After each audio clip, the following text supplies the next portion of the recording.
se existir um segundo turno, eu não tenho a menor dúvida que ele vai ser os 30 dias mais difíceis dos últimos anos no Brasil. E não estou falando aqui propriamente de dificuldade eleitoral. Eu acho que o Lula é o favorito para ganhar as eleições, inclusive com condições de ganhar no primeiro turno.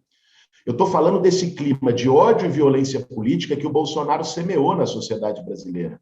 Isso vai ser intensificado no eventual segundo turno de uma maneira atroz, porque essa é a linguagem dele, essa é a forma como ele joga, como ele faz política, é a todo momento querendo incentivar mais os seus seguidores ao extremismo, à violência, ao ataque, ao golpismo. Então, eu fico muito preocupado com o que possa acontecer em termos de violência política, de vítimas, no eventual segundo turno. E essa é uma das razões, Thales, que eu acho que é necessário um esforço concentrado nos próximos 20 dias para resolver a fatura no primeiro turno. Eleger o Lula no primeiro turno é essencial, do meu ponto de vista, para que a gente possa dar uma derrota mais forte ao Bolsonaro e enfraquecer a sua articulação golpista. Porque o fato do Bolsonaro ter baixado o tom sobre urna eletrônica no 7 de setembro, não nos iludamos.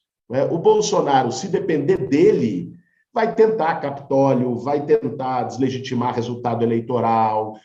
É impensável uma cena do Bolsonaro passando a faixa, dizendo, olha, a eleição foi limpa, eu estou aqui fazendo um governo de transição. Isso não dá para imaginar uma cena como essa. Então, justamente por isso, ganhar no primeiro turno isola mais o Bolsonaro. Ganhar no primeiro turno faz com que o seu desespero golpista tenha menos eco na sociedade. Imagine uma eleição ganha por pouco, por uma margem pequena, pelo Lula no segundo turno. Como vai ser o dia O seguinte? Boulos, o Thales já entrou na história da violência, a gente te chamou, inclusive, para falar sobre isso, eu quero entender melhor, mas é que você está tocando aí no assunto de levar num primeiro turno, as pesquisas de intenção de voto não estão mostrando isso, as últimas, né? A diferença entre os dois vem caindo, né? Por uma oscilação, sempre às vezes dentro da margem de erro, está andando dentro da margem de erro, mas o que a gente olha no gráfico mais a distância, a gente vê uma diminuição da diferença entre Lula e Bolsonaro. O que explica, na sua análise, essa subida de Bolsonaro, essa redução na diferença? Olha, Fabiola, porque a máquina pública entrou em campo a todo vapor. Bolsonaro iniciou a campanha milionária de comprar votos no Brasil. Ele fazer, às vésperas da eleição, um aumento do auxílio, aliás, e aqui o mérito não é o aumento do auxílio, nós defendemos auxílio de R$ 600 permanente desde o começo da pandemia. Essa foi uma pauta da esquerda, eles defendiam 200.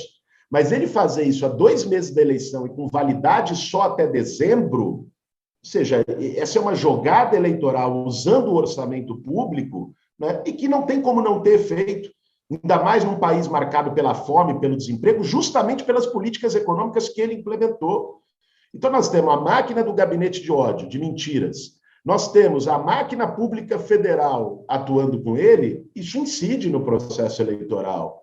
Né? É inevitável. Agora, se é verdade, como você disse, de que as pesquisas mostram uma redução da margem, as pesquisas, pega o último Datafolha, mostrou o Lula a 2% de ganhar no primeiro turno. Então, a vitória no primeiro turno ela não está descartada, ela pode Sim, acontecer, mas ela demanda uma mas nas mobilização pesquisas da anteriores sociedade. mostrava ele ganhando no primeiro turno, é disso que a gente está falando, né? A fotografia deste momento é esse. E você vê pessoas declarando voto no Bolsonaro que estava um voto meio escondido. As pessoas agora estão declarando mais o voto a Bolsonaro. O 7 de setembro e a força nas ruas foi visível ali o percentual, né, de pessoas que o apoiam. Então, é essa a questão.